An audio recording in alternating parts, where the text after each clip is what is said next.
السلام علیکم ورحمۃ اللہ وبرکاتہ۔ حدیث آف دا مومنٹ۔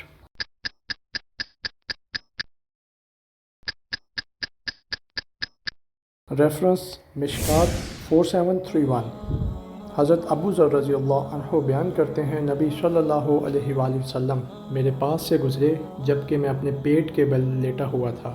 آپ صلی اللہ علیہ وآلہ وسلم نے اپنے پاؤں سے مجھے چونکا مارا اور فرمایا، جندب یہ تو جہنمیوں کا سلیٹنا ہے۔ یعنی اب یہ دیکھیے کہ رسول اللہ صلی اللہ علیہ وآلہ وسلم اپنے صحابہ کرام، اپنے ساتھیوں کو کس طرح زندگی کے ہر موڑ پر انہیں سمجھایا کرتے تھے، بتایا کرتے تھے۔ سبحان اللہ، اللہ اکبر۔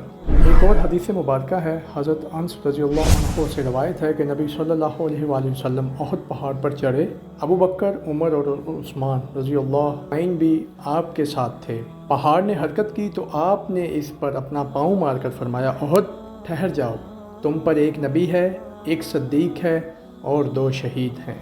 مشکات 5709 کی حدیث مبارکہ ہے، ابو سعید رضی اللہ عنہ کی روایت میں ہے، فرمایا انبیاء کو ایک دوسرے پر فضیلت یعنی برتری نہ دو۔